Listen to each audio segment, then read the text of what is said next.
Boa noite, meu bem. Seja muito bem-vindo. Vou lhe apresentar aqui, tá? Gente, este é o professor Persson. Ele é psicólogo clínico, ele é doutor em psicologia clínica, local trainee e supervisor em análise bioenergética. Ele é coordenador do comitê de pesquisa do Instituto Internacional de Análise Bioenergética e também é professor da Universidade Estadual do Piauí. Foi meu grandíssimo professor, continua sendo meu mestre, meu guia.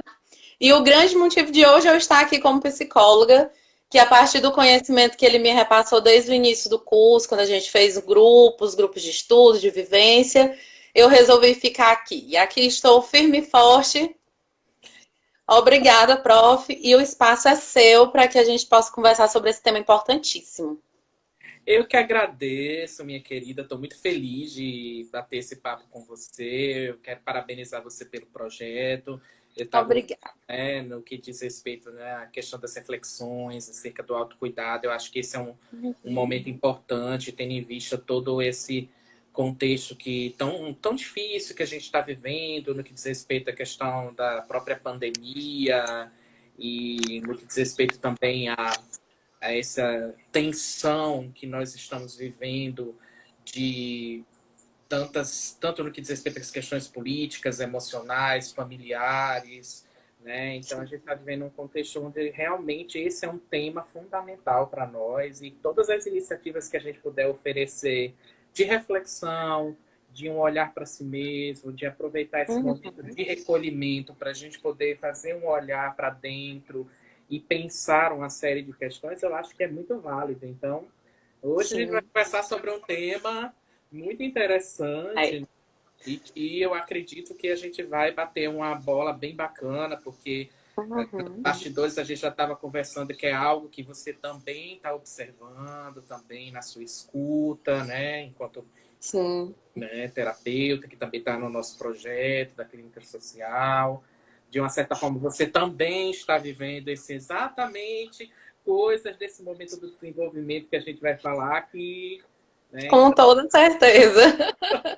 Então, eu acho que é um tema, né, que inclusive despertou muito interesse em muitas pessoas. Eu recebi muitas mensagens das pessoas muito empolgadas em poder ouvir a nossa conversa. Então, eu acho que a gente vai dar aí uma contribuição bacana aí para essa noite de sábado.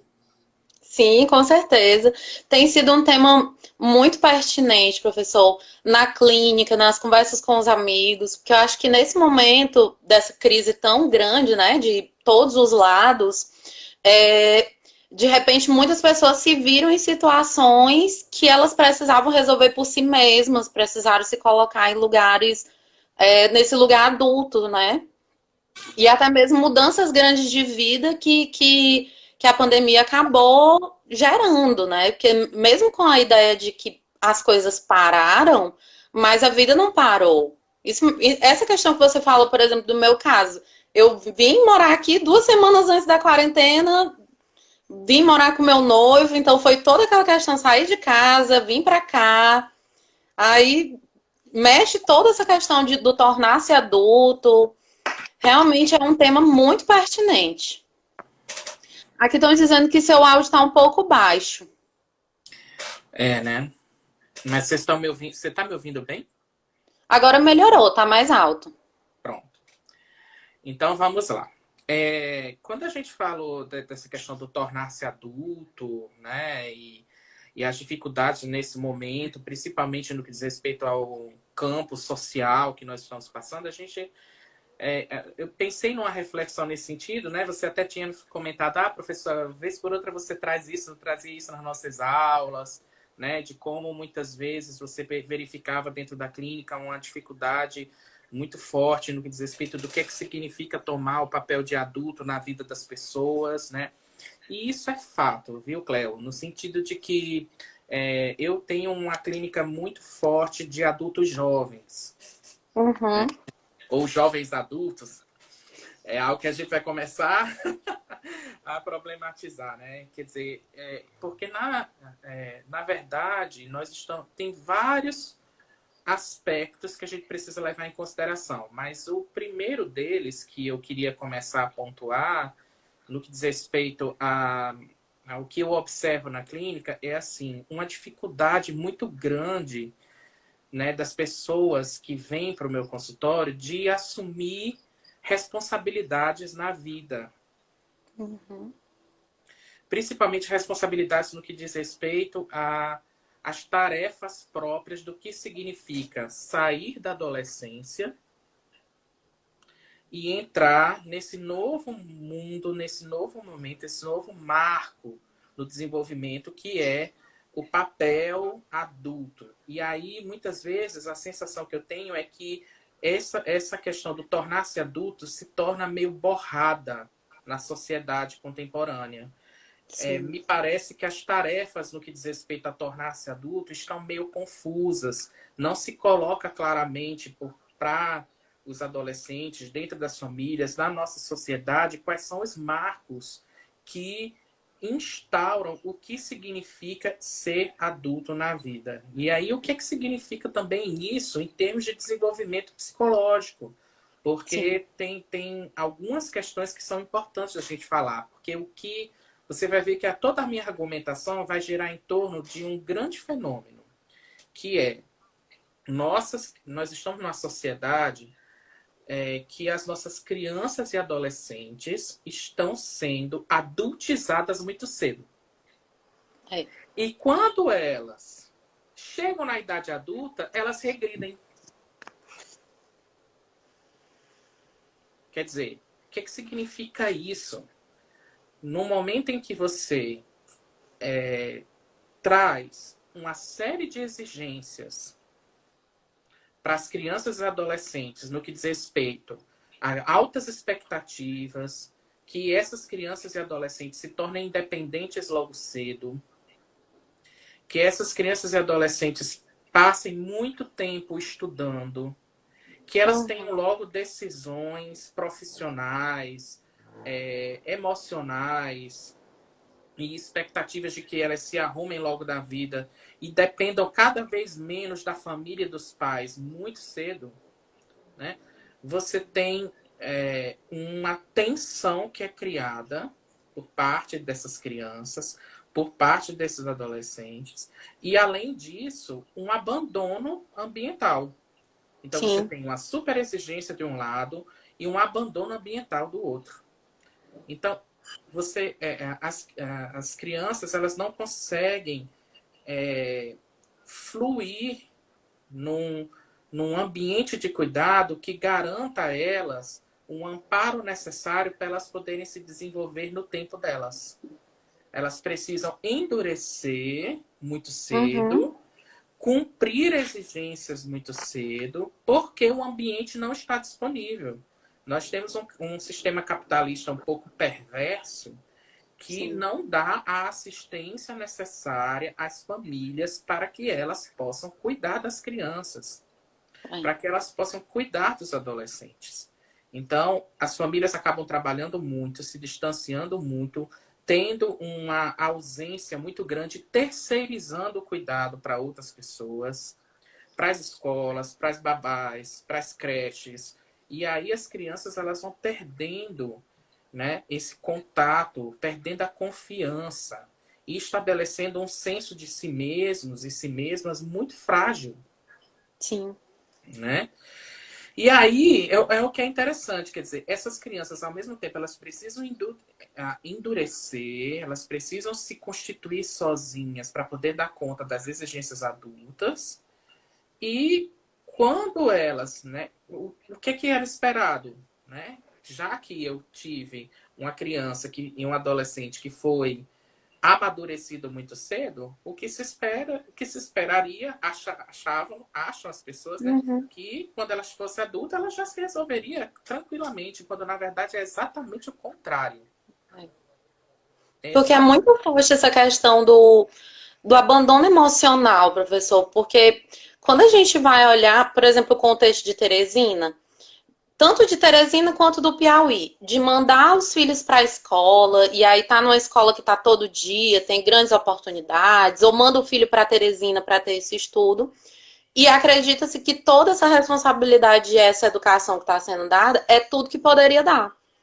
E aí o abandono emocional, o crescimento emocional fica totalmente bagunçado. Eu recebo muita demanda assim na clínica de pessoas, por exemplo, entre os 25 e 27 anos, que entraram no mercado de trabalho, estão trabalhando ali com o que elas querem, mas elas estão completamente perdidas. Elas não têm uma base emocional para Uhum. bancar a vida que elas têm. Não, e nem só isso, o que eu ando recebendo muito são adolescentes, por exemplo, né, que entram na universidade e não conseguem sustentar um curso universitário. Ficam Uhum, pulando de curso em curso, né?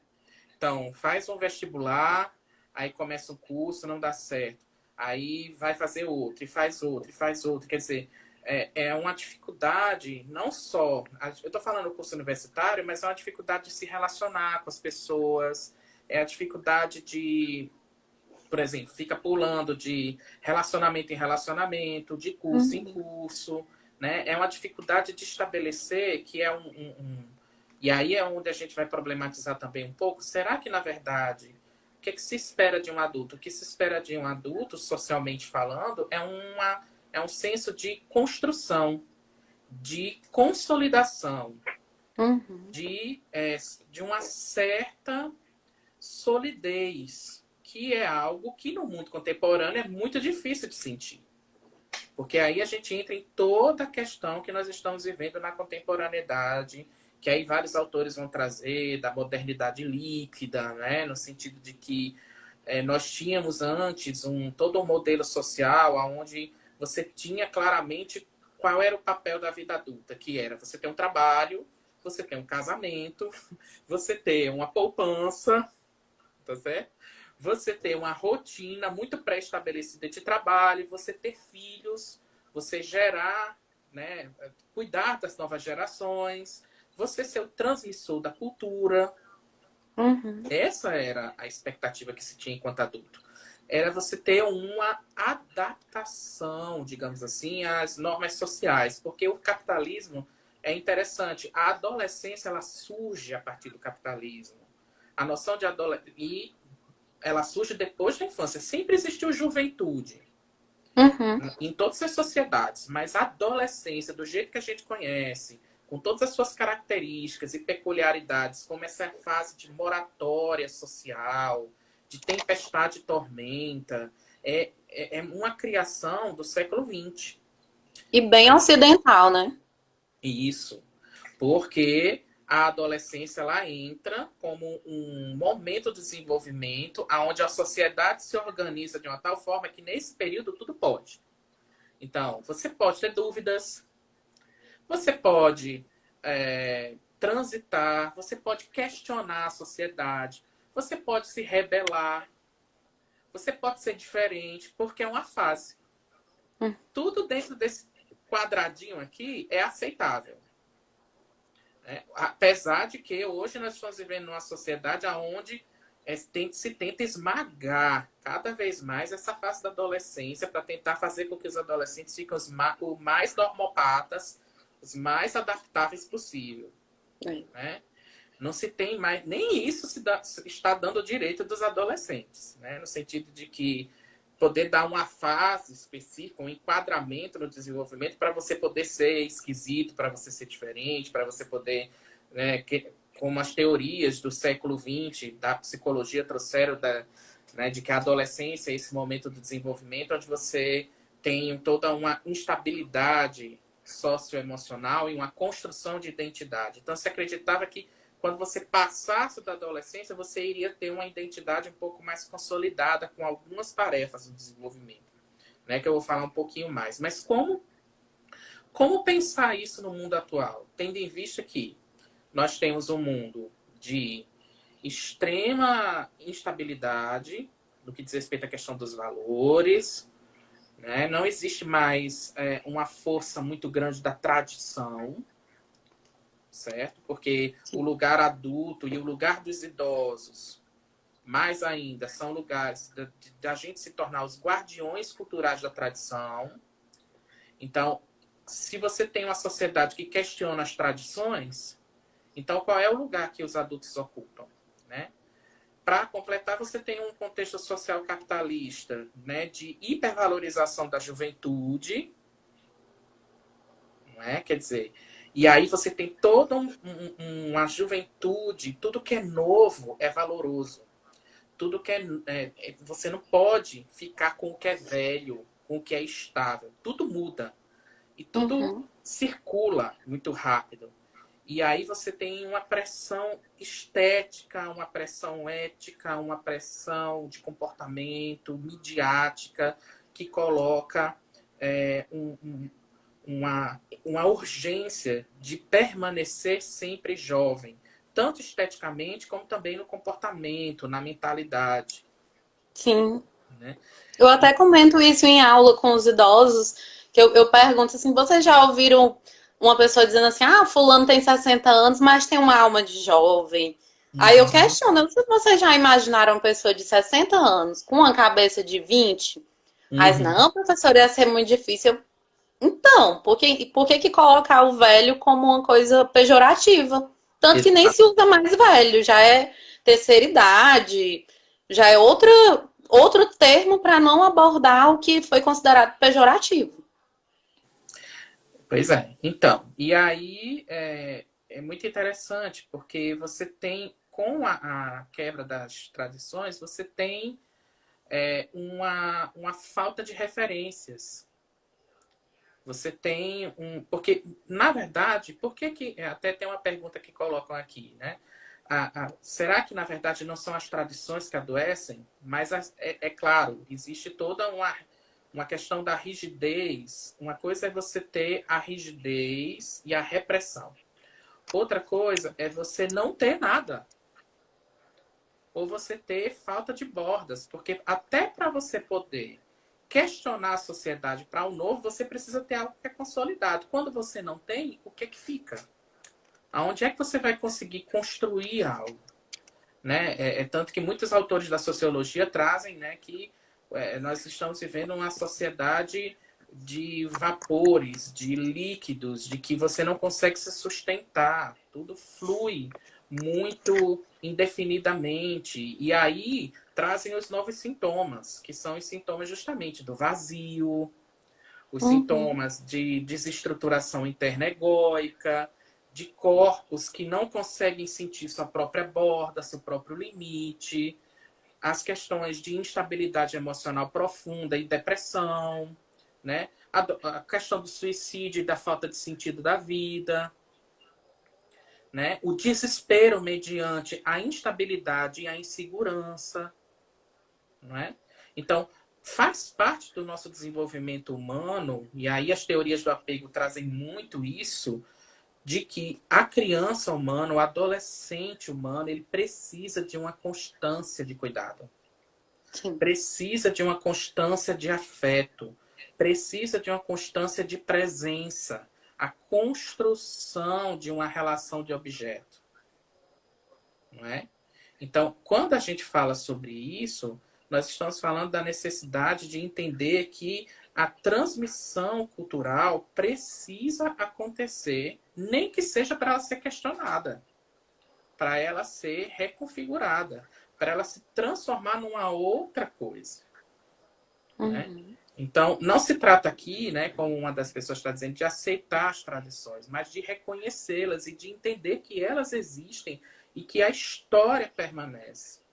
Então, se você quebra com se você quebra totalmente com esses padrões, você vai gerando uma dificuldade que se atribui ao indivíduo resolver sozinho as questões, quando na verdade tem algo que precisa ser do coletivo, que precisa ser também do social, que precisa se passar de geração em geração, né? E porque tem uma questão capitalista assim de como se criassem microculturas, né? De como não há uma vivência maior, a vivência é destinada ao dinheiro, ao crescimento do dinheiro, da máquina capitalista. Então é como se as pessoas vivessem em pequenas bolinhas com as pessoas que são mais próximas e o coletivo é ignorado. Tanto que a gente tem tantos problemas sociais hoje, de pobreza, da situação que a gente está hoje numa pandemia, com pessoas que não têm a mínima condição de sobreviver nessa situação e as pessoas ignorando. E muita gente nem ligando para essa questão. colocando a economia acima da saúde. Exato. Inclusive, justificando através da economia, por exemplo, a ausência do cuidado dos filhos. Sim. Não é? Quer dizer, eu tenho que trabalhar. Então, como eu tenho que trabalhar, eu vou, né, terceirizar os meus filhos, por exemplo. Tá certo? Então, e na verdade, né, é interessante, eu tava estudando um pouco sobre isso, né, e olha só que incrível, né? São justamente as classes sociais mais abastadas que é aonde a gente encontra o prolongamento da adolescência indefinido. Sim. Porque as classes sociais menos favorecidas, devido ao contexto de muita vulnerabilidade que adolescentes passam, eles têm uma sensação de que eles precisam sair de casa e crescer logo para poder se tornar independentes. Quando, na verdade, eu vi isso, eu trabalhei com adolescentes de bairros periféricos na época do meu mestrado, e era muito evidente isso, quer dizer, os adolescentes queriam se libertar de todo aquele contexto de muita vulnerabilidade, tendo a fantasia de que se, por exemplo, as meninas ficavam grávidas como uma forma de se libertar da mãe opressora, e achando que através da gravidez, se tornando mães, elas poderiam, enquanto adolescentes, se tornar adultas mais cedo e assumir responsabilidades, quando na verdade não era isso que acontecia. Então, é muito interessante também pensar nessa ideia de que esse prolongamento da adolescência, essa dificuldade de se tornar adulto, também é muito específica de um determinado eixo da nossa sociedade, um determinado nicho da nossa sociedade, aonde você tem pessoas que têm essa oportunidade dentro do social de ter um conflito. De ter um conflito e dizer assim, eu não posso me tornar adulta, eu não sei quem eu sou. Né? Tem pessoas que não podem pensar nisso. Uhum. Tem pessoas que não têm como pensar nisso. Não cabe pensar nisso. Mas existe todo um estrato social, que é o estrato que geralmente muitas vezes chega para nós, nos nossos consultórios, que é um estrato social onde as famílias se organizam de uma tal forma que as crianças e adolescentes vão crescendo, como eu falei, sem suporte e tendo uma dificuldade de chegar no que os autores chamam de terceiro nascimento. Né? Porque se tornar adulto é nascer para o mundo. Né? É nascer psicologicamente. Sim. É assumir a sua própria vida, é assumir as suas próprias responsabilidades. Né? Porque na verdade, o que a gente precisa enquanto adulto, muitas vezes, né? Porque o que acontece em vários sistemas familiares. Então, quando eu estava falando, né, da questão do prolongamento da juventude e da juventude como a máxima, que até você trouxe problematizando os idosos, o que acontece? Muitas famílias com filhos que têm que cuidar dos pais imaturos. Sim. Que eles têm que engolir a necessidade deles e delas para dar conta da imaturidade dos pais. Porque os pais são mais adolescentes do que eles. Então, são filhos que, até os estudos mostram, né? Que são filhos que cuidam dos pais para eles deixarem de fumar, para eles deixarem de beber, para eles poderem cuidar de si mesmos, para, inclusive, poder cuidar dos próprios irmãos. Chamando os pais para assumirem responsabilidades. Ou assumindo as responsabilidades que deveriam ser dos pais. Muito. Eu lembro muito, Patterson, de uma vez que eu viajei e eu parei no aeroporto de Fortaleza. E eu vi uma situação que eu cheguei e lhe contei, que era uma família com 5 crianças. Os pais eram bem esse perfil do adulto, que na verdade é adolescente. sabe? Pelo comportamento. Passei umas 2 horas observando.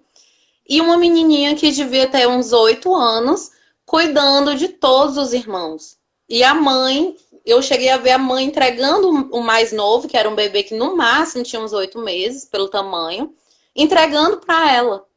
Ela estava adotando o papel de mãe da família, enquanto os pais ocupavam outro. Completamente à parte de onde deviam estar. Exatamente. A Thaís falando aqui, né? Os filhos que empurram os pais para poder cumprir a quarentena. Uhum. Né? Então, veja, quer dizer, é isso que é a questão da tradição, né? Quando a gente fala da questão da tradição, não é uma tradição, de novo, né? É repetir. Acho que é importante falar qual é o papel da tradição. O papel da tradição não é um papel necessariamente repressor. As pessoas têm uma visão de tradição como se fosse algo repressor, algo que oprime, mas a tradição significa a segurança.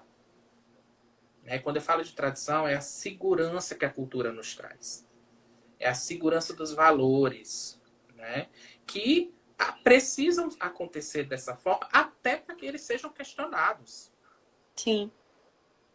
Então, se a gente vive num mundo de insegurança, a tendência, né, ou é desconectar, ficar sem o que a gente chama na bioenergética, nas terapias corporais, ficar sem enraizamento, sem ground, sem centramento, ou Uhum. então endurecer prematuramente para poder dar conta de um abandono, dar conta de um vazio relacional, né? Porque aí, eu acho que é importante falar, né, o que é que os autores falam, né, das tarefas do tornar-se adulto no desenvolvimento, né? Como é que a gente pensa, né, o final da adolescência para entrar da adultez, né? Então, os autores, eles trazem muito algumas tarefas que são necessárias. Primeiro, a questão da redefinição da imagem corporal, desse corpo do reconhecimento que o corpo envelhece. Uhum.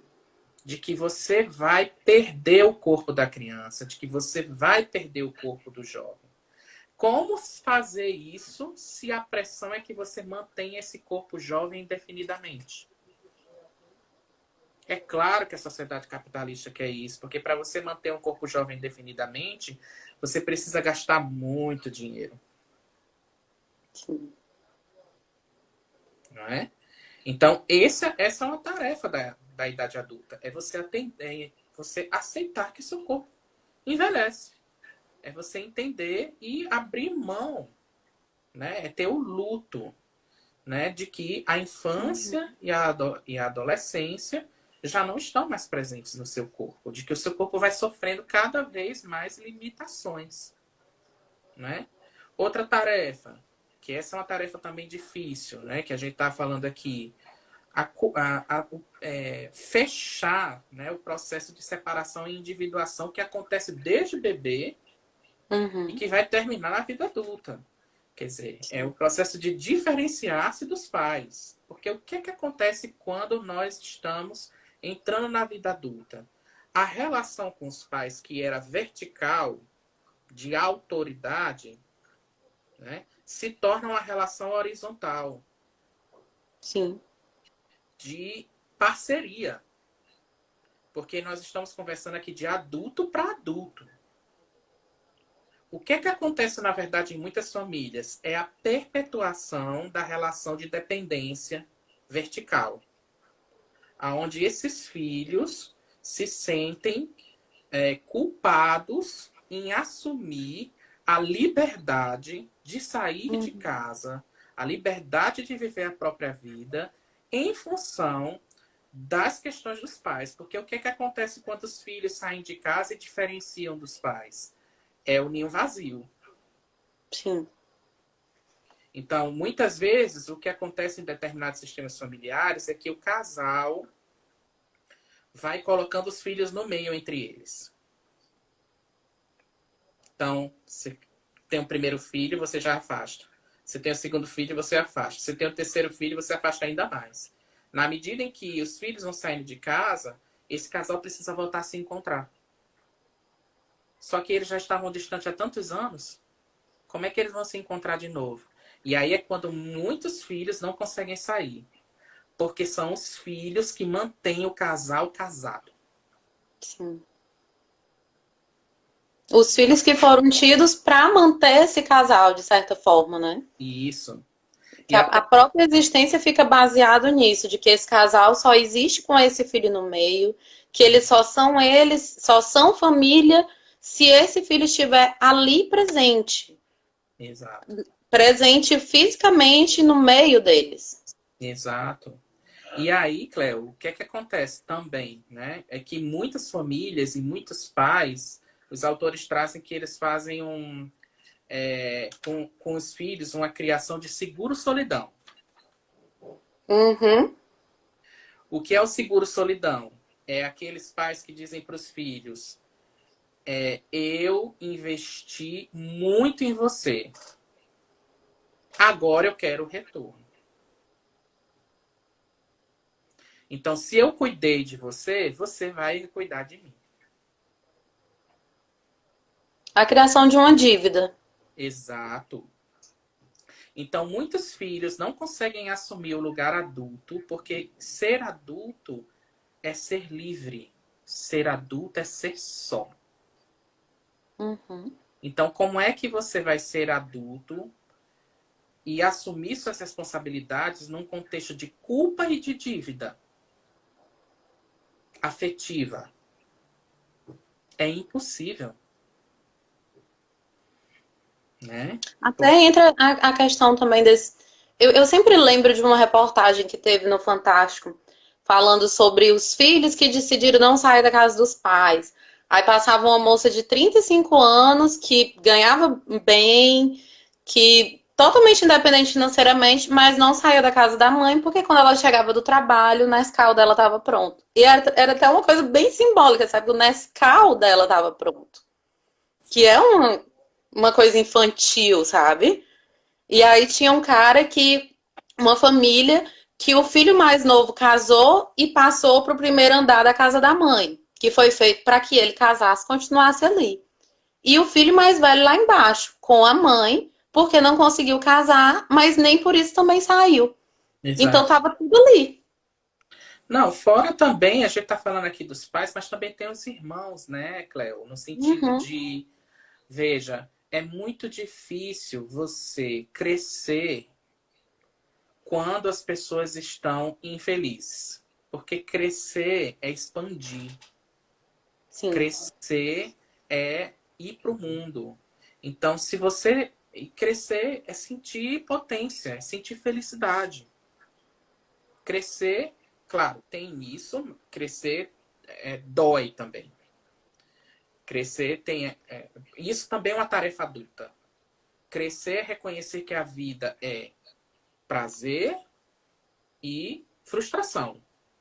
É ganhos e perdas. Que a gente precisa construir e reconfigurar, né? Então, crescer implica você entrar na tristeza, no luto, né? De que você vai ter perdas do lugar infantil e que Uhum, você vai ter muitos ganhos também com isso, né? Porque uma das coisas, por exemplo, uma das coisas que a gente precisa reconfigurar enquanto adulto, falando na questão dos pais, né? É a desidealização do papel dos nossos pais. Porque enquanto a gente é criança, nós olhamos os nossos pais gigantes. À medida que a gente vai crescendo fisicamente, os nossos pais muitas vezes se tornam até menores do que nós. uhum. Mas eles não adianta você ser menor, o pai ou a mãe ser menor do que nós, só fisicamente. Eles precisam estar, né? Uma das tarefas do adulto é esse pai e essa mãe estar nesse lugar da igualdade, da parceria.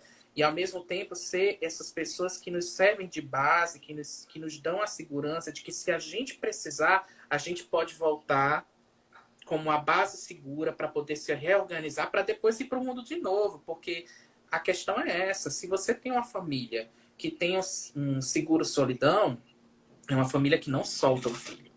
É uma família que não solta a filha. Porque pais, o papel de pai e mãe é um papel de você poder investir nesse filho e nessa filha para que eles se libertem de você. Para que eles possam também, no futuro e nas próximas gerações, também tenham novos filhos e novas filhas que também vão se libertar deles, e assim sucessivamente. É do mesmo jeito que o nosso papel de terapeuta. Uhum.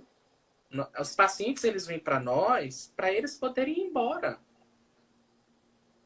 Então, um adulto, ele só consegue sentir segurança nesse papel de ir embora quando eles têm segurança justamente desse investimento que não cabe dívida na questão dos pais.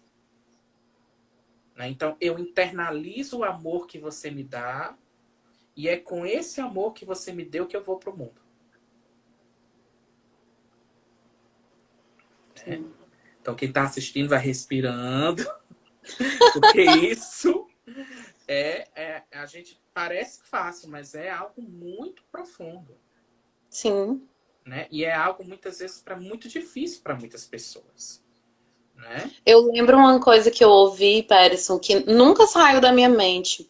Quando eu saí de casa com 16 para estudar em Teresina e fiz essa pular de curso até eu chegar em psicologia. E aí, quando eu saí esse ano de casa definitivamente, de sair até mesmo do estado, uma amiga chegou para mim e disse assim, olha, você vai dormir e você vai acordar com o seu problema. Aí no momento eu fiquei assim, hã? E aí ela disse, não tô falando do seu noivo. Eu tô falando de que você vai dormir e você vai acordar com o seu problema na sua cabeça, no seu bolso, na sua carteira, na sua geladeira. E você vai ter que dar conta. E eu fiquei assim, nossa, isso realmente é o passar para a vida adulta. Você dar conta do que é seu, tem a base do amor que foi recebido, mas não precisa voltar para essa base para resolver. Você resolve aqui. Não precisa voltar para o ninho. Exatamente. Às vezes a gente até precisa voltar para o ninho, mas é só o tempo necessário para a gente poder ir para o mundo de novo. Sim. Né? Porque se a gente fica nesse lugar defensivo do tipo, eu não vou voltar, é porque tem alguma insegurança dentro. Você ser adulto é poder reconhecer que, mediante a vulnerabilidade, né, se for muito ruim, se for muito difícil, eu preciso ter um outro. Sim. E não tem jeito. Né? Se a gente sente segurança na nossa família e no amor que a gente recebe, a gente pode deitar lá um pouquinho. Só para a gente poder receber aquilo que a gente precisa. Porque, afinal de contas, não é porque a gente é adulto que a gente também não pode ter essa criança interior dentro de nós que, vez por outra, vai emergir e vai dizer, para um pouco, porque tá difícil, o mundo tá difícil. Beleza, ok. Mas aí a gente vai lá só o necessário. E não vai no lugar da criança. A gente vai no lugar do adulto, que precisa do pai, precisa da mãe, que se coloca no lugar de pessoas mais experientes, pessoas que já têm mais idade do que nós, mesmo que eles tenham sido pais adolescentes nossos. Mas mesmo que você tenha um pai que me teve com 15 anos, ou uma mãe que me teve com 14 anos, né? Ela teve 14 anos a mais que eu. Né? Então, veja, é um lugar para você, como ela trouxe aqui, né? Dos comentários, é um lugar seguro para respirar e se reconectar, que é exatamente, de novo, a conexão do papel terapeuta. Né? Então, muitas vezes, por exemplo, mesmo os pacientes tendo alta, vão para a vida, resolveram, trabalharam uma série de coisas, tem horas que o paciente precisa voltar para a gente.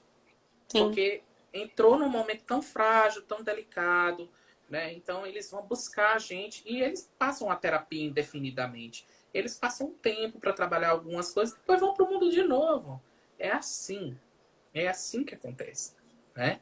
Então, o se tornar adulto é você poder ir assumindo com responsabilidade, tendo valores, tendo questões éticas próprias, né? Assumindo funções e papéis afetivos, com as outras pessoas, nas amizades, nos relacionamentos amorosos, não é?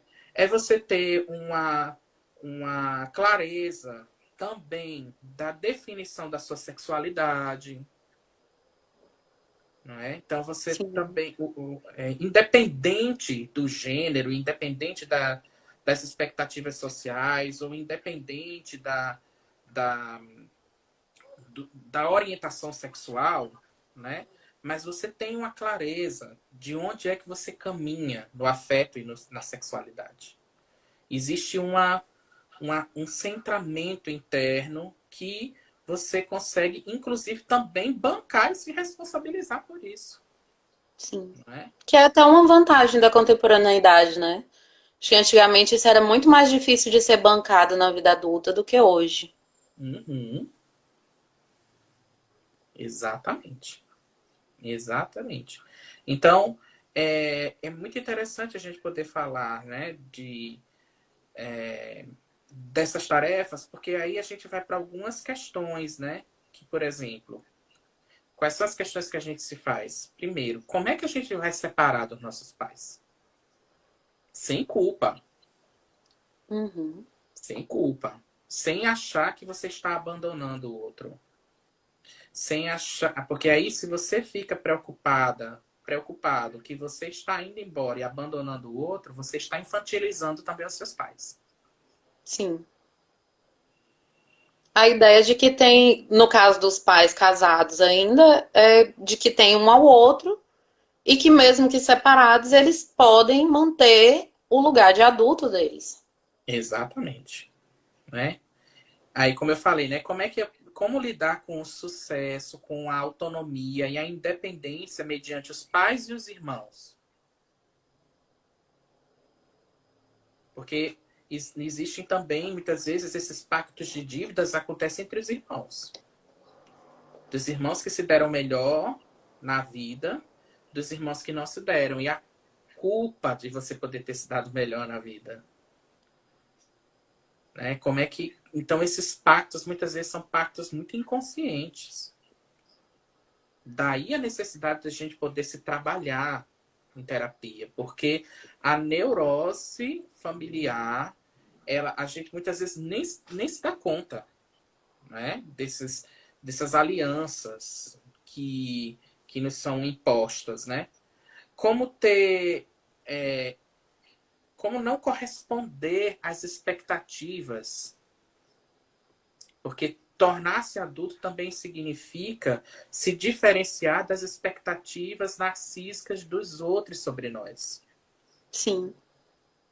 Que é justamente a questão do lugar da herança. O que eu faço com a herança? Porque a herança não é só dinheiro.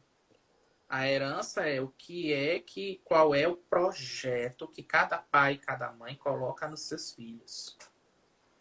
E quando a gente não corresponde ao projeto, como é que a gente banca isso? Como é que a gente se responsabiliza por isso? Porque só o que eu vejo também no meu consultório são pessoas frustradas ou por corresponderem ao projeto e se desconectarem delas mesmas, ou Sim. por não corresponderem ao projeto e se sentirem muito culpadas por serem diferentes daquilo que os pais esperavam. Que algumas vezes é bem claro o projeto, né? Por exemplo, eu sempre lembro do contexto Teresina, porque foi um contexto que eu me deparei quando eu fui morar e algumas coisas me assustavam. Por exemplo, o projeto de que o filho vai ter a mesma profissão do pai. Então, se o avô era médico, eu sou médico, você vai ser médico, seu filho vai ser médico. E se eu quiser ser artista, como é que fica? Esse, quando o projeto fica bem claro, é dito desde sempre, mas às vezes é como se fosse uma erva daninha, sabe? Você faz uma coisa diferente da gente, você tá realmente fazendo isso, você tá realmente quebrando o projeto que não era claro, mas que tava ali segurando. Então, e aí uma das tarefas da adultez é essa. É você poder suportar a angústia que é não corresponder ao projeto do outro. E de Uhum. entender que muitas vezes, o que o outro espera de mim não é o que eu tenho para dar. Muitas vezes acontece isso nas relações. Né?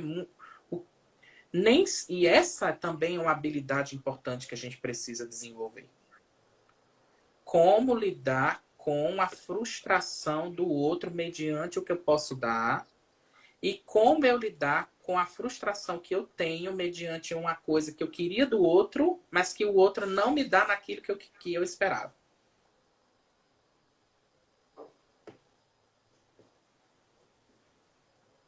É bem complicado. E a gente vê muito na clínica. Muito. E isso afunda relações, afunda trabalho, afunda muitas coisas na vida das pessoas. Como gerenciar as expectativas. Sim. Gera muito sofrimento. Muito Muito. sofrimento. E muito assim, pessoas com a vida completamente freada, digamos assim, de que tinham possibilidade de fazer outras coisas, tinham possibilidade de crescimento, até possibilidade de crescimento mesmo do mais baixo para conseguir chegar onde ela gostaria, mas tá ali presa resolvendo coisas que não são dela, num lugar que não é o lugar que ela mais devia estar.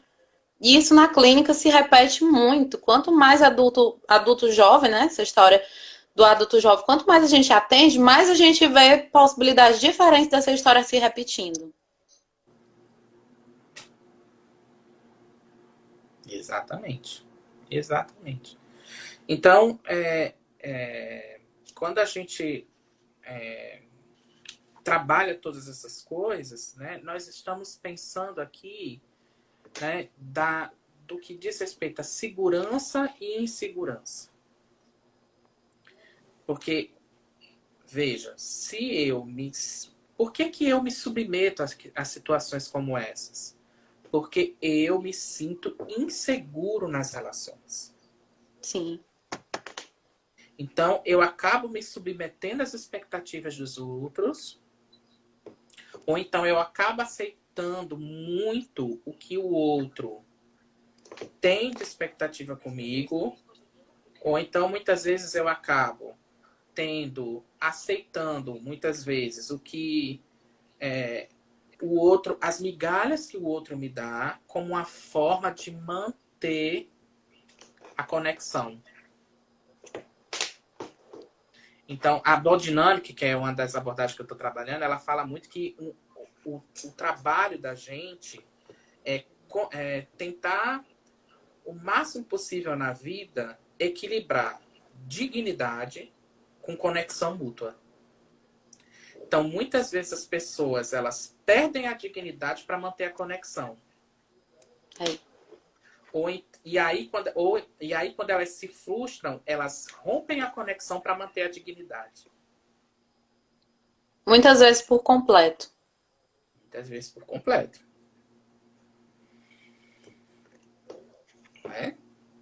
Então, essas são questões assim, importantes para a gente poder avaliar.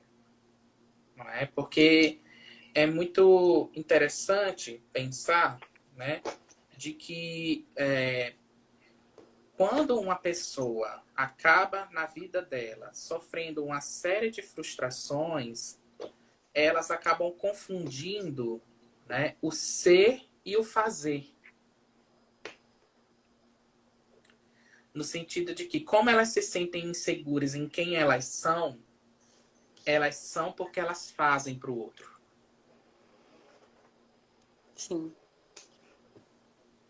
Todo o medo da vida do Loen. Isso. E aí, se eu não fizer nada pelo outro, eu não sou ninguém. E isso é uma questão da criança interna. É da criança que precisou, mediante a falta de sintonia do ambiente, fazer coisas pelos pais, fazer coisas pelos cuidadores. Porque ela tinha que cuidar do outro que estava indisponível para não dar trabalho. Aí ela engole a necessidade dela e fica com essa criança reprimida e aparentemente muito madura para a idade dela.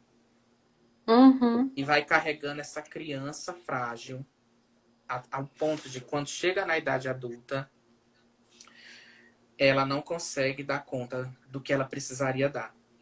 Muitas vezes, quando surgem os filhos, por exemplo. Porque aí o filho ou a filha vai relembrar essa pessoa toda a dor que ela passou na história dela. Né? Entendeu? Então, Então, nós temos 5 minutos. pois é.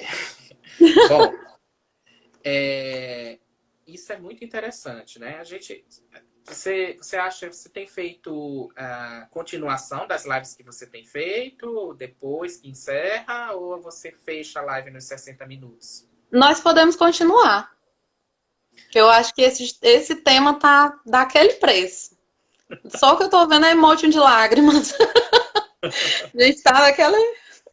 Nós podemos continuar assim, prof. Aí quando ele baixar, eu salvo e a gente retorna. Isso, pode ser. Eu estou disponível, né? Ótimo. Todo mundo está aí acompanhando aí. Vocês estão querendo a parte 2 continuar? Estão pedindo, continua, eu vou continuar, certo? Pois vamos lá. Né? Então, é muito interessante, né, Cleo? Porque são desafios no seguinte sentido, né? São desafios no seguinte sentido. Veja, como... agora que a gente falou disso daí, eu me perdi um pouco. Mas, bom, sim. E aí, o que a gente precisa, enquanto adulto, né, criar na nossa história também, né, na relação, né, com os pais e na relação com a família, para a gente poder seguir em frente, né? Porque se você tem dívida, não existe a gratidão. Exatamente. A gratidão liberta, Cleo. Se você tem dívida, você tem a captura. Você prende a pessoa dentro, num processo relacional. Sim. E aí, muitas vezes, o que acontece? Né? Esse filho ou essa filha que se sente em dívida com os próprios pais, na verdade, ele está atuando o que ele viveu desde a infância. Sim. Até volta a história da gravidez que mantém o relacionamento. E O esse é um... plano da vida dessa pessoa já foi iniciado com dever a alguém algo. Exato. Esse é um lugar terrível, Cleo. Esse é um lugar terrível. É um lugar que, inclusive, né, não existe existem várias frases, né? Você que foi minha aluna, eu gosto muito de falar das frases, né, que os pais falam para os filhos, que são frases que hoje em dia, né, na linguagem que se coloca, as frases tóxicas, né? É. Então, por exemplo, uma dessas frases que os pais trazem para os filhos, né? Eu fiz tudo por você. A minha vida eu me dediquei toda para você.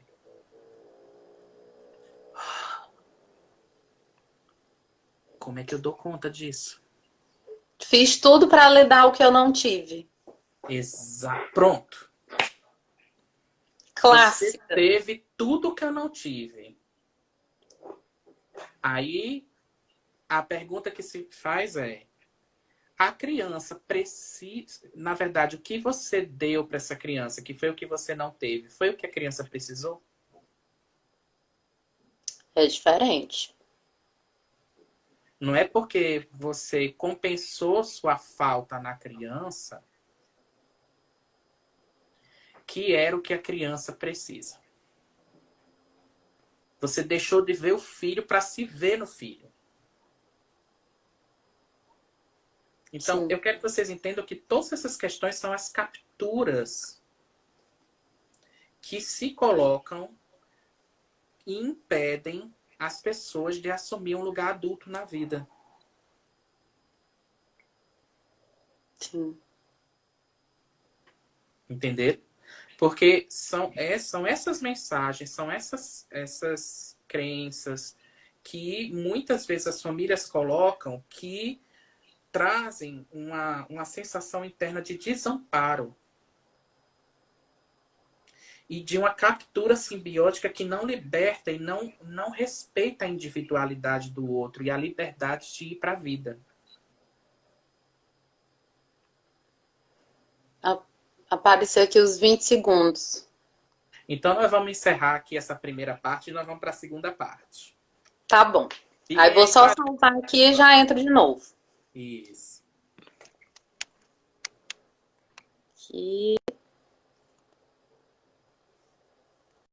Cheguei. Continuemos. Vamos lá. Tanta coisa, hein? Verdade. Então, é um tema que nos atravessa tanto pessoalmente quanto profissionalmente. Sempre está presente, sempre está. Passar pela fase do iniciar a vida adulta é se ver no meio dos tiros. Até mesmo essa questão. Você fala uma coisa, Pérez, que eu fiquei refletindo muito esses dias, da questão da criação da infância e da adolescência. E eu estava estudando isso há pouco tempo, há poucos dias, e vendo essa questão da criação desse lugar, da criação do lugar da criança, ali com a inocência, toda a proteção, do adolescente pegando algumas responsabilidades, mais ainda com dentro dessa caixa que pode tudo, né? Como você falou, e o lugar do adulto ainda perdido. Assim, em cada lugar teria uma coisa diferente, e no nosso parece que está se perdendo bastante. Eu percebo, por exemplo, por ter vindo de uma cidade pequena, que o funcionamento era completamente diferente quando eu era criança, para quando eu cheguei numa cidade maior, eu da adolescência para a vida adulta, perceber, por exemplo, quando eu entrei em psicologia, eu entrei com 18, depois de já ter desistido de 2 cursos e tá em outro encaminhado. E eu via adolescentes muito novos entrando, mais novos que só tinha 18, com, sabe, mundo real não existia, era uma coisa assim totalmente à parte. Que foi Sim, uma coisa que eu estranhei. Mesmo com 18, parecia para mim uma coisa diferente, porque a criação no interior era outra. sim. Sim, sim, isso é fato. Até porque a criação no interior, aí de novo entra a história da tradição, né? Uhum. É muito diferente do espaço urbano, cosmopolita, onde as coisas se transformam e tem uma dinamicidade muito maior. No interior você tem aquela rotina, que ao Uhum. mesmo tempo é interessante, que os adolescentes reclamam muito, mas é exatamente a rotina que é necessária para eles poderem ir para o mundo É. e sair daquilo ali. Não é interessante? Quer dizer, muitas vezes a gente Uhum. precisa, nós seres humanos precisamos dessa constância, precisamos dessa rotina, nem que seja para a gente romper com ela e quero respirar, quero fazer alguma coisa diferente. Gestação não é exatamente isso. Sim. Uma gestação implica uma rotina, implica um cuidado de fazer esse bebê gestar, crescer, suportar e dar todo o contorno uterino. E aí chega o momento, a hora certa do bebê nascer e sair. Se o bebê fica muito tempo dentro do útero, o útero que deveria ser nutridor se torna mortífero. Sim. O útero vira túmulo. Sim. Começa a perder o líquido amniótico e o saco começa a sufocar. Exatamente. Mata a mãe, mata o Uhum. filho. passar muito tempo dentro do útero é sufocante. É insuportável. Né? Daí a importância de se lançar para o mundo. Daí, por isso que eu estou falando da questão da adultez como o último nascimento. Né? Porque é um ir para se lançar. E para se lançar para o inesperado, muitas vezes. E assumir, bancar isso. Né? Então, até a adolescência, nós temos uma responsabilidade parcial da nossa própria vida. Então, quando a gente fala em responsabilidade, é a habilidade de responder por si mesmo. Sim. De responder pelas suas escolhas, de responder pelas suas emoções, de responder pelos seus projetos. É no momento adulto que a gente integra passado, presente e constrói futuro. Né?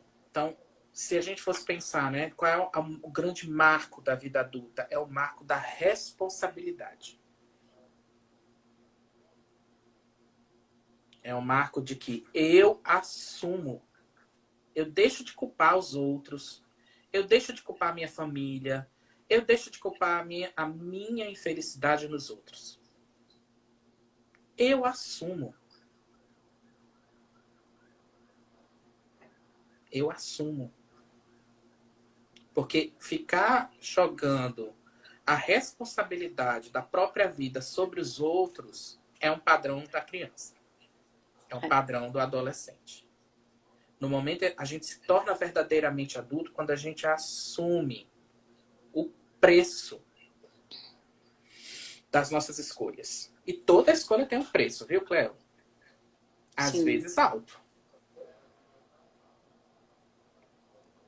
O bancar a escolha é uma transição do adulto. Porque até me lembrou uma coisa, Patterson. Uma vez eu estava assistindo uma palestra na UFP sobre a carreira de ciências sociais. Ficou muito na minha cabeça, assim, o momento, sabe? E aí a professora que estava dando essa palestra, era uma roda de conversa, aí ela disse assim, olha, se vocês vão querer a carreira que a gente está seguindo, vocês vão ter que aceitar que a gente fica na casa dos pais até terminar o mestrado, na esperança de algum momento ter algum tipo de emprego que dê pelo menos para a gente se bancar, mas eles continuam pagando as contas. E eu fiquei assim, meu Deus, como ela tá falando isso assim, sabe? A escolha de trilhar o caminho, de trilhar, passar por um tempo onde você vai ter um aperto financeiro, onde você vai ter um aperto de tempo, não é bancada. Ela continua dentro do ninho para ser bancada dentro do ninho, para depois ver se vai dar para sair do ninho. Eu me lembro, Cleo, que eu sempre... Isso acontece na psicologia também. Não sei se você passou por isso na UESP. Mas, vez por outra, tem os alunos meus desesperados, né? Porque os professores ficam nessa coisa de dizer: psicologia é uma profissão de pobre, vocês, quando se formarem, vão ser PhDs, psicólogos hospitalares desempregados, né? Quando vocês, né, psicologia não tem emprego, a psicologia está falida, a terapia está falida, sabe? Aí, uma vez eu cheguei, eu me lembro demais, foi até engraçado, uma turma, né? Até depois virou uma piada interna da turma, né? Que eu cheguei para turma e o pessoal, né, disse assim, compraram um milho, né? Que vendia lá perto, né? E eu dizia assim, ai, que delícia esse milho, que tal, você quer? Disse, nossa, mas a gente tem que... a gente deixa de... nós temos que aproveitar que os nossos pais ainda estão dando um dinheirinho aí para o nosso milho, porque depois que a gente se formar, nem isso a gente vai ter. Aí, minha filha... Eu disse, o quê? Peraí. De onde é que vocês estão tirando isso? Quem está falando isso para vocês? Porque as pessoas que colocam vocês nesse lugar são as pessoas que estão muito bem na vida delas. Sim. Certo? É até uma questão de controle também, né, Paris? Claro! Exatamente. Aí a gente volta para aquela questão que a gente falou antes, no primeiro momento. É muito importante a gente poder deixar as pessoas fracassadas. A gente tem um exército de pessoas fracassadas. Uhum. Porque na medida que a gente tem pessoas fracassadas e dependentes, eu permaneço no meu lugar de poder. Sim, com toda certeza. Isso é, na psicologia, é muito perpetuado. Eu lembro muito de situações que a gente ficava conversando ali na frente do laboratório, né, de análise, e ficava vendo os professores chegando nos carros, carrões, professores nadando no dinheiro, e aí dentro da sala de aula eles falavam, vocês não vão ter dinheiro, vocês têm que se preparar para depender dos pais muito tempo. E eu lembro de conversas que eu tive com a Liliane, que eu chegava e dizia assim, cara, professor tal tem um carrão, ganha bem, se vira pra caramba. Por que a gente que vai se lascar? Nada, terminar aqui nós vamos ganhar muito dinheiro. E a gente repetia isso muito. Até hoje, tem até uma brincadeira, Pérez, vou te contar aqui. Que toda vez que a gente tem uma conquista, ou que acontece assim, alguma coisa, um insight assim, muito massa, a gente manda mensagem uma pra outra e diz assim, psicólogazão. Mas Que vem dessa discussão de dizer a gente vai ser os psicólogos, a gente vai conseguir tudo, né? A gente não vai querer entrar nesse lugar que é de controle, de que tem que ter a galera lá embaixo para poder subirem na gente. e que na verdade, assim, eu vou redimensionar isso daí. Na verdade, você não precisa ser essa psicóloga zona. Você Uhum, precisa ser a pessoa psicóloga que você é. exato. Você precisa reconhecer que, né, é um. O Emanuel tá querendo saber que professor de carrão é esse, viu, Léo? Abafa. Então, aí Então, veja, né? Você precisa ser quem você é. Você precisa ser quem você é.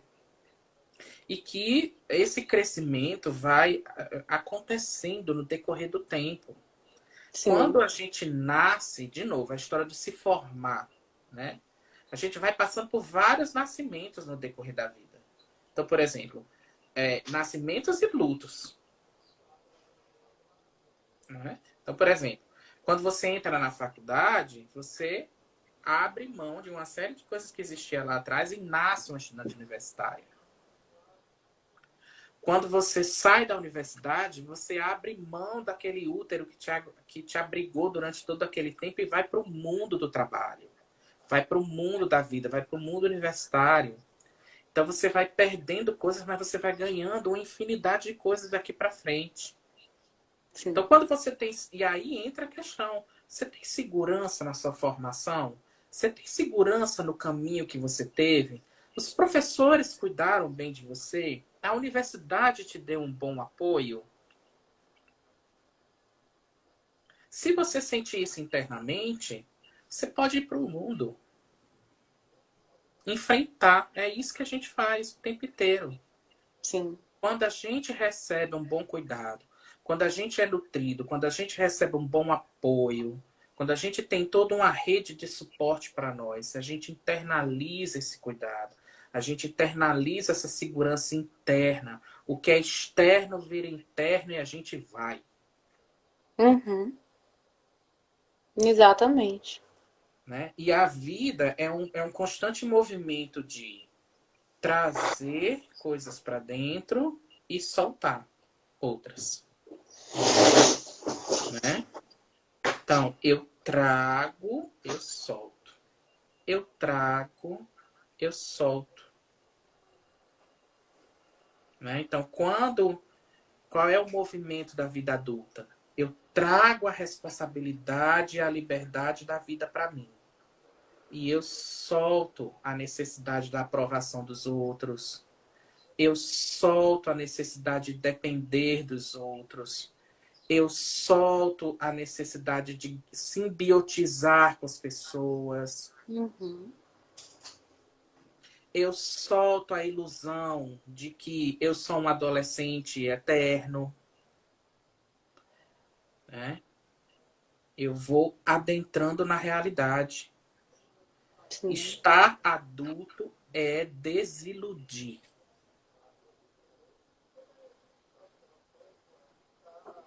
Até me vem a história das pessoas que passam muitos anos dentro da universidade, postergando a formatura, e outros que eu vi muitas dessas histórias tendo vindo da UFP, que é um lugar que muita gente fica lá um tempão, tem até a expressão do virar gato, que dizem que os gatos da UFP são alunos que não formaram. E essa situação, né, das pessoas que não formam nunca para não sair desse lugar do universitário, e outras pessoas que, pelos blocos fechados, formam, porque praticamente a universidade expulsa, que é no caso da UESP, que tem mais controle disso do que a UFP, e essas pessoas não saem desse lugar. Elas não começam a trabalhar, elas não começam a assumir responsabilidades, elas não vão para o mundo. Eu ouvi vários relatos de pessoas que formaram que um ano depois, eu nem senti que eu me formei. Como assim? Você não sentiu que você formou, a vida não mudou, você não saiu desse lugar? É uma problemática. Isso. E são exatamente essas pessoas que se sentem inseguras com elas mesmas e se sentem inseguras na vida, que têm dificuldade de assumir responsabilidades, de assumir Uhum. as exigências que a vida traz, né?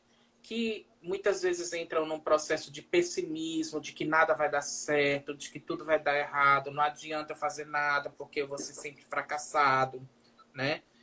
Ou então, e que criam essa ideia de um destino, né? Então, se você acredita que a vida, né, de que é um destino imutável, né, você também, de novo, não assume a vida adulta. Né? É. Então, é muito importante, né, você poder assumir, quando a gente fala numa linguagem bioenergética, corporal, ser adulto é assumir carga. Assumir uma carga de energia. Porque o que é que acontece? A criança ela não tem capacidade de sustentar muita carga. Ela se cansa rápido mediante as exigências. É claro, ela não está com o corpo preparado.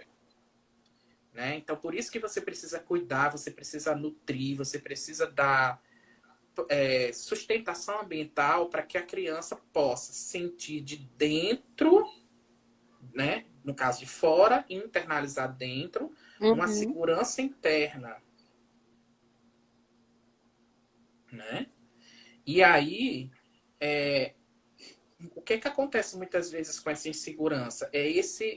Como a gente falou também, né? Essa desconfiança, essa dificuldade de sustentar esforço, a intolerância à frustração e ao desprazer, né? E aí, muitas vezes, pela falta de referência ou pela imagem que eu não tenho força, de que eu sou muito, muito frágil, aí você descarrega, né, Cleo? Você descarrega e Uhum. solta, porque eu não consigo suportar, né? Então, uma das tarefas adultas é você sustentar e segurar o que é seu. E permanecer com o que é seu na vida, com a sua construção. Porque o que acontece muitas vezes é que é, as pessoas têm uma relação com o objeto e elas soltam. Elas não conseguem ter muscularidade para manter o objeto com elas. Porque você precisa sustentar. Sim. Não é prender. Não é? É sustentar. Isso aqui é o que eu tenho na minha vida, na minha mão. É o meu projeto. É a minha responsabilidade. é a minha energia, é a minha sexualidade, são as minhas relações, são as minhas conquistas. Sim. Eu sustento isso aqui. Né? Eu sustento. Então, aí é uma nova noção de sustentar. É sustentar no sentido de segurar. Não como um peso, mas como manter a energia necessária para manter isso com você. E você desfrutar disso com prazer, com Sim. alegria, né? De ter suas próprias conquistas. Exatamente. O que é uma coisa que fica bem clara da passagem da adolescência para a vida adulta, né? Porque o adolescente, ele tem as relações que ele entra e sai de namorico, ele decide aqui, decide ali o que é que ele vai querer ser. Tudo tá meio frouxo, sabe? Posso pegar e posso jogar quantas vezes eu quiser. O ser adulto já é bem diferente, você já vai precisar bancar. A história que eu falei, né, da frase que eu ouvi, você vai ter que dormir e acordar com o problema. Você vai ter que sustentar tudo. E também dormir e acordar com a parte boa, E, sabe? Você segura ali. e aí, é a história, né? Tá aqui o problema. Uma coisa é você soltar e quebrar. Uhum. Outra coisa é eu pegar esse problema e transformar. Me responsabilizar por ele. Sim. Transformar, reconfigurar, ressignificar o problema. E assumir que esse problema é meu. Uhum. Mas tem problemas que os outros nos dão. Segura o problema para mim, Cléo, e resolve, tá? Aí é uma outra habilidade do adulto. Que é justamente na hora em que o outro dá um problema que não é seu, você dizer, ei, este problema não é meu. Este problema é seu. Cada qual com a sua responsabilidade. Então, ser adulto é também saber como a gente construir limites Limite. entre o eu e o outro. É não se deixar invadir por algo que não é meu. Uhum. Por isso que eu falei a questão de que ser adulto tem a ver com nascimento e ser adulto tem a ver com separação, com a individuação, né? Que até o pessoal junguiano fala que é a questão da jornada do herói, né? Então, é um processo de individuação, é você poder assumir a sua jornada. Sim. Né? Que Irene está dizendo assim, uma coisa muito interessante, é exatamente isso. Muitas vezes a gente precisa dizer não para o outro para dizer sim para nós mesmos. Exatamente. O aprender a dizer não talvez seja também das tarefinhas para passar para a adultez. Opa, fato. Né? Porque aí, Eric Erickson vai dizer que as 3 tarefas da adultez são também, né, numa outra perspectiva, a capacidade de estabelecer relações íntimas Uhum. e prazerosas, né? A capacidade de se perceber, ao invés de querer só receber na vida, transmitir coisas para os outros. Porque o lugar de só receber é o lugar da criança. No lugar do bebê. Exato. Na verdade, um lugar adulto é você poder passar para frente a sua experiência. É você transmitir, é o que ele chama de generatividade. Uhum. Né? E a integridade do ego. Né? Então, se você não tem isso, você tem o que ele vai chamar de isolamento, estagnação, desespero. E não é à toa, por exemplo, que boa parte das psicopatologias, Cleo, explodem justamente nesse momento da transição da adolescência para a vida adulta. Sim. Esquizofrenia, depressão, né? No caso, quando a gente fala aqui de depressão, todas as questões dos transtornos de humor, né? Seja na mania, seja na depressão, as dependências químicas se agravam exatamente nesse momento do desenvolvimento. Quando também vai identificar as de personalidade, também é nesse momento. Exato. Porque é exatamente o momento em que há uma consolidação de uma série de questões cerebrais, inclusive. Sim. Né? Porque, claro, o cérebro ele é plástico, mas ele não tem a mesma plasticidade na vida adulta do que tinha na criança e na adolescência. Por isso que os objetivos terapêuticos de criança e adolescente são diferentes. Porque no momento em que a gente entra na vida adulta, né, há um fechamento dos circuitos neuronais. Né? Isso. Um fechamento no sentido de consolidação. E aí é quando muitas vezes isso, né, acontece, quer dizer, o que estava sendo construído e fundamentado na infância e na adolescência, quando chega na vida adulta, explode como sintoma. Sim. Né? Por isso eu que tenho os uma objetivos pergunta. terapêuticos são diferentes. Eu tenho uma pergunta, que é uma reflexão que eu fiz, pensando nessa questão cultural e psicológica, e eu queria lhe fazer essa pergunta. De que se a gente está gerando nessa época, como é que eu posso dizer? Nessa geração, que a gente vai colocando gerações, né? Se a gente está fazendo nessa geração com que nós tenhamos mais borderlines e tenhamos mais TDAH. Porque, na verdade, se a gente for falar em borderline, TDAH, ou transtornos de ansiedade, de pânico, nós estamos falando, Cleo, nós estamos gerando sintomas que revelam uma constituição egóica frágil. Sim.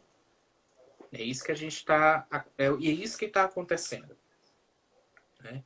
São pessoas que vão crescendo abandonadas, vão crescendo desconectadas, vão tendo que se virar sozinhas. E tanto que muitos autores vão trazendo que são pessoas que sabe aquela fruta que amadureceu, que não tem o mesmo gosto, que você teve que amadurecer numa estufa?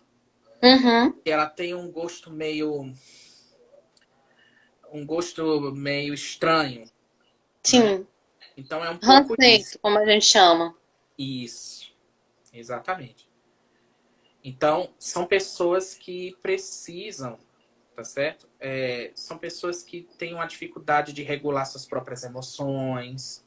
São pessoas que têm dificuldades, tá certo? De Irene, sem gosto. Muitas vezes o gosto não, né? Quer dizer, o prazer, tá certo? De uma fruta que amadurece no tempo próprio é muito maior, né? Quando a gente saboreia do que uma fruta que teve que amadurecer artificialmente falando, forçada, né?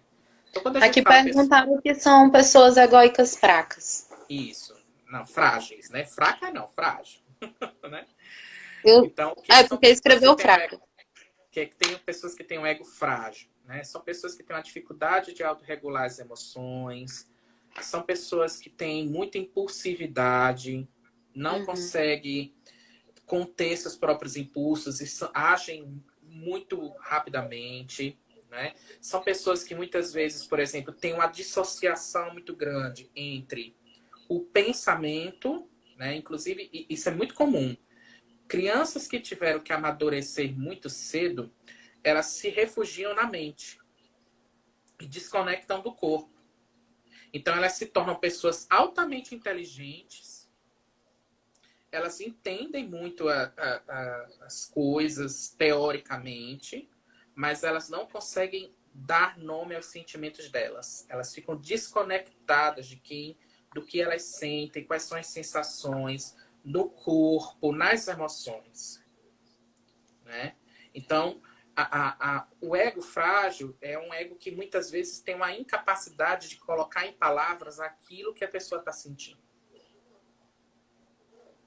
Um ego que tem uma maior integração é um ego que garante a pessoa sentir, pensar e agir com uma conexão que flui, integrada, né? Então, e um ego frágil é um ego infantil. Uhum. É o ego da criança. Então, se a gente pudesse resumir de uma maneira bem simples, são adultos que se comportam como crianças. E aí entra a pergunta da Irene, para a gente, que vem uma pergunta também da Norma que ela trouxe, né? Como ajudar essas pessoas? Né? Bom, se você tem, sim, Daisy, né? É um processo que vem desde a infância, quer dizer, são adultos que se comportam muitas vezes emocionalmente nas relações como crianças. Então são adultos por fora, mas por dentro existe uma criança interna ferida que está o tempo inteiro explodindo e demandando a imaturidade. Né? Que gera muitos relacionamentos abusivos também, né? Ah, sim, claro. Com certeza. Porque aí entra de novo o ciclo os relacionamentos abusivos, tanto o abusador quanto a vítima sofreram problemas na infância. Sim. Porque por trás do abusador existe alguém que foi abusado. Existe alguém que foi violentado, que passou pela situação da violência e que criou uma defesa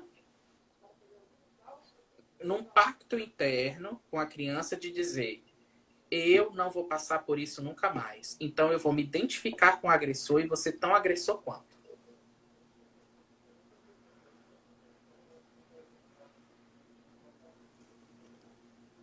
A história se repete. Exato. Então, abusador e abusado fazem um par funcional. Sim. Porque o lugar da vítima é um lugar muito sedutor. Porque o lugar da vítima é um lugar onde a pessoa, tá certo, triunfa sempre. Uhum. Só eu sou capaz de suportar esse traste de pessoa. E ela utiliza isso para manutenção. Exatamente. Que existe a troca. Não, não tem só a questão de receber o abuso, tem a questão de, de dar o abuso, tem a questão de receber o abuso, a manutenção de abusar e a manutenção de ser abusado. Então, só eu aguento você. Você não encontra nada como que aguente você assim. E aí vem o mesmo discurso por cima.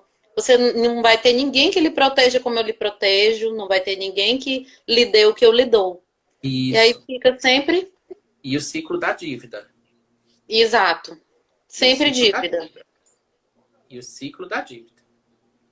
Né? Aí, de novo, dentro disso, o que é assumir um lugar adulto? Ser vítima na vida não é um lugar adulto. Ser opressor também não.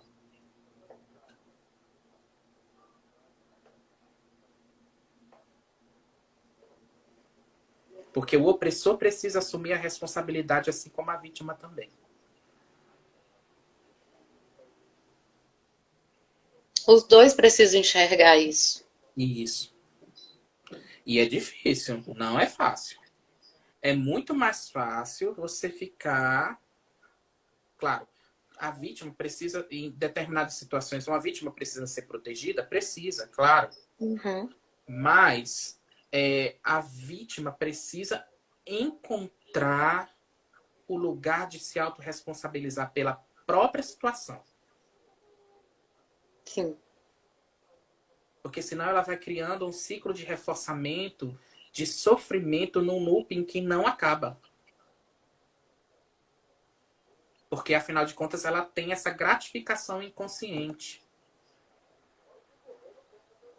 de que, no fundo, ela é a certa e o outro é o errado. Então ela vence. Sim. E ela fica lá como certa. Mesmo que E seja ruim. Mas eu tô certa. isso, isso. E esse é um lugar louco. Sim. Esse é um lugar louco. Esse é o lugar da criança indefesa, que fica na ilusão de que um dia um adulto vá lá, né, salvá-la. Sim. Porque muitas vezes o ciclo de vítima-agressor é exatamente esse. É uma pessoa indefesa que olha para esse potencial agressor e diz: você vai me salvar do meu vazio. E o agressor diz: eu sou tudo que você sempre esperou. Já se cria aí na relação uma relação de poder. Uhum. Eu dependo de você. Exatamente. É por isso que é tão difícil. E até assim, porque a gente fala do lado extremo, né? Das pessoas que vão precisar de fato de ajuda de sair desse ciclo da violência, porque já virou uma coisa imensa, já virou uma dependência imensa. Como também a gente às vezes não vê, eu percebo que passa muito batido as relações que são abusivas e não são discutidas que são abusivas. Sabe? Aquele relacionamento onde tem pequenos mandos de você pode, você não pode, de onde E o ciúme é a regra, de isso, onde, de onde um sempre fiscaliza o outro e de que na nossa cultura isso é normal. Não, mas está cuidando do que é teu. Pera, não é teu. Não é um objeto, não é um carregador. É uma pessoa que você se relaciona, não é uma posse. isso. E muitas vezes esses relacionamentos abusivos, tanto de homens quanto de mulheres, tanto heterossexuais como homossexuais, passam batido porque passa como se fosse normal da cultura, mas não é saudável. Isso. Não é funcional Não, assim, não é para ser. não é porque é um relacionamento vertical, de novo, né, Cleo? Exato. Quando na verdade um relacionamento amoroso precisa ser horizontal, Exato, é lado a lado. né? Eu fiz até um post, né? Acho que você viu, né? Quando eu digo que amor não é você estar em cima, você tá Uhum. embaixo, nem na frente nem atrás, é de lado. Sim. Relacionamento amoroso é estar um do lado do outro, na horizontal, né? De novo a gente volta para a questão do lugar adulto na família, por exemplo, né? Porque o que é que acontece muitas vezes? A criança, né, principalmente em questões de relacionamento abusivo, né, a criança, o que deveria ser uma relação horizontal entre pais e filhos, se torna uma relação vertical na infância. Ou, desculpa, uma relação horizontal na infância, desculpe. Uhum. Era para ser vertical, vira horizontal, ou seja, são os pais que viram amigo de filho, que viram confidente de filho. São os pais que dizem: ah, minha filha é a minha melhor amiga, o meu filho é o meu melhor amigo. Eu conto tudo para ele, ele conta tudo para mim.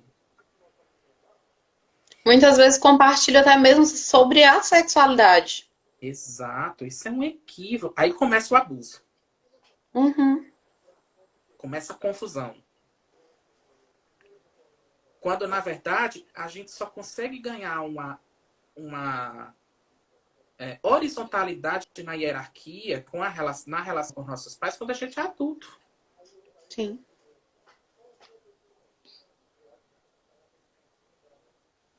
né? Entendeu? Então, e aí, muitas vezes, o que é que acontece? Que a gente também falou antes, né? A criança que fica aqui. Ou seja, é a criança que cuida dos pais frágeis. Né? Dos pais adolescentes, dos pais infantis. Outro abuso. Sim. Essas são as relações abusivas, que já começam muito cedo. Ou seja, eu crio em mim, presta atenção, olha, eu crio em mim, enquanto criança, a síndrome do Salvador.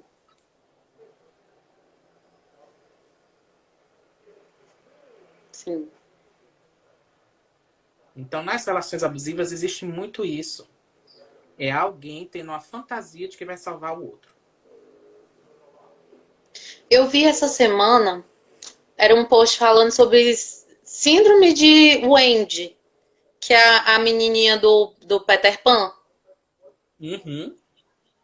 que era em relação a essa síndrome do Salvador, de que a pessoa desde cedo, desde criança, ela assume um papel de mãe ou papel de pai e que ela vai dar conta da vida de todo mundo. Ela só não dá conta da própria, mas ela dá conta da vida de todo mundo, ela consegue abarcar tudo e é a salvadora da pátria. E aí cai na história até do relacionamento abusivo, porque acha que vai salvar essa pessoa de quem ela é, e vai. A gente recebe demais isso. Percebe muito. Então, deixa eu só esclarecer uma coisa que as pessoas estão perguntando, que todo mundo fica tão angustiado quando eu falo sobre isso. Pai e mãe não é amigo de filho. Porque amigo é uma relação horizontal. A gente só se torna amigo dos nossos pais quando a gente é adulto. Quando a gente não depende deles. Uhum. Enquanto existe relação de dependência, pai e mãe é pai e mãe. É uma relação vertical. No momento em que eu dependo desse pai, eu obedeço esse pai. Se eu coloco o filho aqui, isso não é amizade. Isso é sedução para o outro obedecer. Exato. Ou então é sedução para que o outro cuide de mim. Isso não é amizade, isso é sedução. É a Pai, coleira invisível. exatamente, Cleo. Essa é uma confusão que atualmente os pais estão fazendo muito com os filhos, porque os pais não querem assumir o lugar da responsabilidade, os pais não querem assumir o lugar da autoridade. Os pais não querem assumir o lugar adulto. Os pais querem ser adolescentes como os adolescentes. Sim.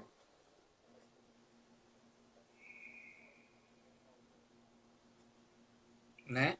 E aí, isso, Irene, e aí os filhos entram nisso como uma forma de então é como se fosse o amor. Nossa, como eu sou uma pessoa especial para o meu pai ou para minha mãe, porque eu sou muito amigo e muito amiga dela.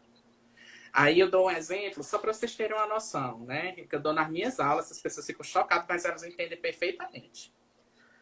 Um pai ou uma mãe, amigo e amigo da filha, chega para a filha e diz assim: uma mãe chega para a filha, tá? Aí diz assim: ai, filha, você é minha melhor amiga.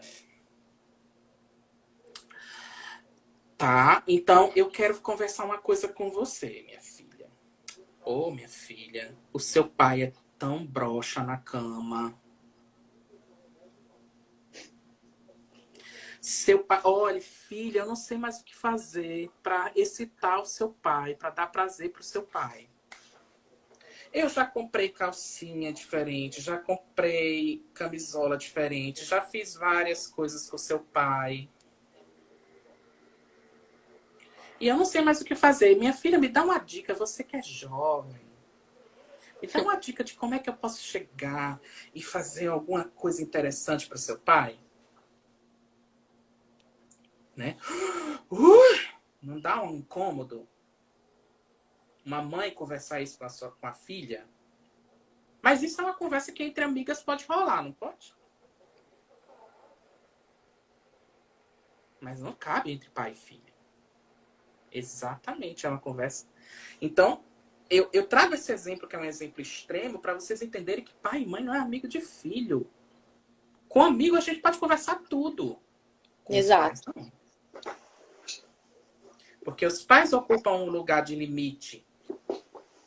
Os pais ocupam um lugar de firmeza. O que um filho quer de um pai é limite, é segurança, é firmeza, é consistência no cuidado. Muitos adolescentes fazem condutas delinquentes esperando o pai dar o limite, o pai segurar. Aí quando o pai e a mãe quer amigo e não segura, os filhos se destroem pedindo socorro o tempo inteiro. Pai e mãe amigo não dá limite para filho. Amigo não dá limite para outro, mas pai e mãe dá. Porque a relação... Assim como uma questão super protetora também, né? Opa, claro. De que os pais sufocantes e superprotetores não evitam um filho rebelde, um filho que acha o caminho, não evitam um filho fora da caixinha que eles sonhavam. Exato. Então é uma sedução, entende, Cleo? Que é uma Uhum, sedução narcísica. exatamente. É uma sedução narcísica, né? E aí eu quero terminar esses últimos 10 minutinhos falando como é que a gente pode ajudar, né? Esses adultos que estão com tantas dificuldades, quer dizer, esses jovens adultos que estão com tantas dificuldades e que têm tantos problemas no que diz respeito ao tornar-se adulto na vida, né? Primeiro é entender que esses jovens adultos, eles chegam na criança interna. Eles chegam para nós na criança interna, eles não chegam no adulto. Então, só que eles têm um medo profundo dessa criança. E têm um medo profundo de depender do terapeuta. Porque, afinal de contas, é regredir ao trauma. Porque eu não pude sentir confiança na dependência. Então, eles vão criar uma ambivalência do terapeuta ou da terapeuta. Né? Tipo assim, será que eu tenho que vir realmente toda semana? Eu vou depender, eu não vou depender, né? Cria-se uma dificuldade de fazer a conexão. E, na verdade, o que a gente precisa é dar um espaço para essa inicial, para essa criança interior aparecer, ser acolhida, ser cuidada, elaborar isso, medo de depender na transferência, né? O medo de depender, quando eu falo de transferência, é na relação terapêutica, né? Então, a gente precisa fazer o resgate do desenvolvimento, né? Ou seja, enquanto terapeuta, ser esses pais, né? Esses pais, digamos assim, entre aspas, substitutos, que vão dar para esse paciente o acolhimento suficiente com limites, né? Porque a gente dá um limite também. Por exemplo, o horário. O horário é um limite, né? O setting é um limite, né? Então, a gente dá esse acolhimento não invasivo, seguro, para que essa criança possa emergir, para que essa criança possa ser acolhida, para que a pessoa possa enfrentar toda a vulnerabilidade, todo o medo, toda a tristeza, toda a dor, todo o trauma que ela passou do abandono e da falta de suporte, né? E aí, a partir daí, que essa criança vai, né, sendo acolhida, sendo nutrida na relação terapêutica, a gente podendo ajudar essa pessoa a criar uma segurança interna e uma confiança na nossa relação que é internalizada, Cleo. Aí, quando a gente percebe que essa criança já está crescidinha, que essa criança já pode começar a andar, aí a gente começa a dar aquelas cutucadinhas básicas. Como quem diz assim, bebê, tá na hora de andar, né? Certo? E é claro, quando a gente começa a fazer isso, que a gente começa a... Porque aí entra a questão do papel das funções. A gente começa exercendo a função materna para depois exercer a função paterna. Que é separar esse bebê dessa dependência e jogar esse bebê no mundo. Jogar essa criança para o social. Né? E aí, num primeiro momento, o bebê vai ficar, não, como assim? Você agora entrou, me colocou tão gostosinho, tão na dependência, tá tão forte, tá tão seguro, agora você tá querendo me cutucar? É isso mesmo. E aí, na hora que cutuca, muitas vezes vem a raiva, vem a tristeza, vem o medo, e que precisam ser colocados na relação terapêutica também. Sim. Né? Então, muitas vezes a gente tem que permitir essa raiva ser expressada. esse medo ser expressado conosco, porque é o que eles não conseguiram dizer para os pais. Exatamente. E aí, o Winnicott vai dizer uma frase muito linda, que é exatamente no momento da separação que eu reconheço eu e o outro. Então, às vezes, eu preciso colocar a minha raiva, a minha indignação para eu poder me separar de você. E aí, eu saí da relação que era inicialmente de dependência vertical para começar a ter uma relação terapêutica horizontal, de reconhecer o outro. E aí, eu consigo assumir um lugar adulto efetivamente na terapia.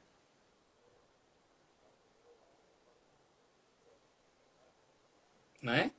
Então, isso é muito interessante, porque aí você consegue desenvolver esse senso de responsabilidade, de sair do lugar da vitimização, de sair de dizer, ai meu Deus, a minha vida é muito difícil porque eu sou fui muito traumatizada, porque a minha mãe fez isso, porque o meu pai fez aquilo, porque a vida foi assim, porque a vida foi assado.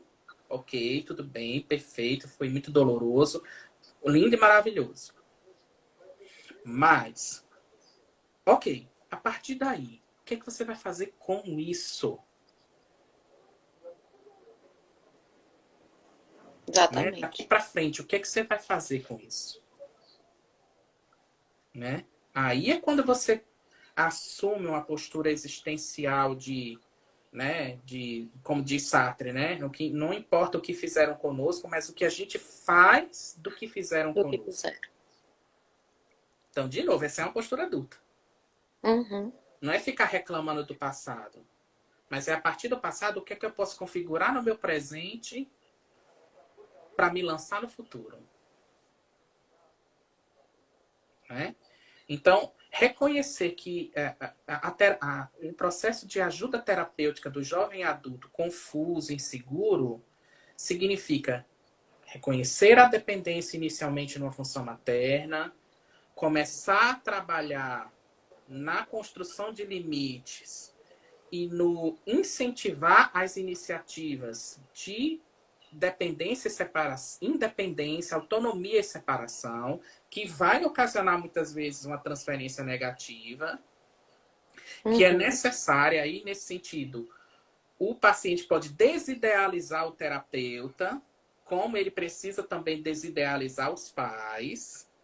Exatamente. Para poder ter uma postura mais adulta e aí poder ir para a vida. Aí a gente exerce a função paterna, que lança esse paciente para o mundo, né? E que a gente vibra junto com as conquistas. Né? Não é no sentido de, ai meu Deus, uma questão narcísica minha de que, ai, que essa pessoa conquistou tudo isso pelo que eu fiz por ela. De jeito nenhum. E aí, de novo, a gente tá aqui, né? Uhum. A pessoa conquistou isso porque ela cresceu. E eu vibro junto. Que é o que muitas vezes muitos filhos não têm.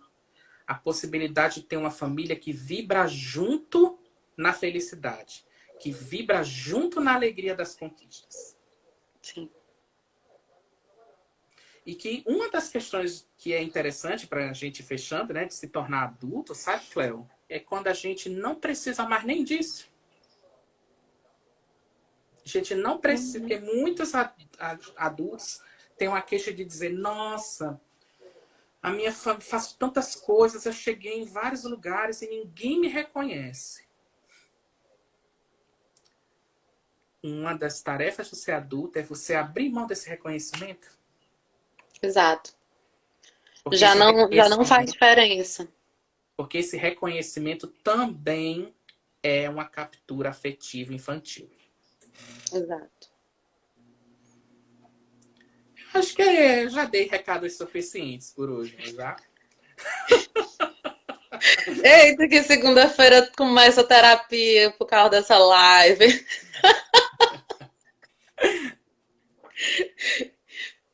Peterson, muito obrigada. Muito mesmo. É uma Eu espero honra que ter vocês você tenham nessa gostado, live. pessoal. Obrigada a você, Cleo. Obrigado, meu amor. Estou muito feliz de poder colaborar com o seu espaço, Eu desejo a você muito sucesso, você sabe. Eu sei. Aqui, ó, viu? Né? E eu estou muito, muito feliz. Eu espero que tenha sido válido para todo mundo que tenha nos ouvido. Espero que tenha sido válido para você também. Sim. Para você pensar também sobre, né, uma série de pessoas que você está atendendo Uhum. né, e que isso possa gerar para a gente reflexões interessantes para a nossa vida, para a vida das pessoas à nossa volta. Né? Eu acho que vai ser muito, muito legal, né? E que essa live fique aqui à disposição para as pessoas que quiserem assistir e de repente poder, a partir disso, né, reverberar e Reassistir. deixar isso aqui, né? Criar um Vai espaço. ficar guardadinha. Vai estar disponível para todo mundo ir reacessar. Quem entrou depois, poder pegar o começo da conversa, que tem duas partes. Perison, é uma honra ter você aqui. Quando assim que eu pensei no projeto, eu pensei, eu tenho que falar com o Perison. O Perison vai participar, que ele tem que falar. Você sabe a importância que você tem e que você tinha que estar dentro desse projeto. Isso. Então, fez um sucesso danado, foi a live com mais gente ao vivo, com mais gente comentando também. E aí, gente, só uma indicação, né, pra gente, né, se despedir. Esse livro, Adultecer, né, eu até coloquei nos meus stories, né, que é organizado pelo José Alteiral, a Luísa Moura, a Estela dos Santos, tem textos maravilhosos sobre esse assunto.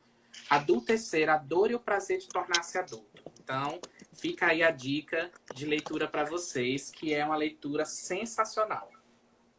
Maravilha. Tá bom? Muito obrigada, Perison. Um beijo. Beijão. Beijo para todo mundo. Brigadão por estarem com a gente. E até mais, prof. Beijos. Tchau, tchau.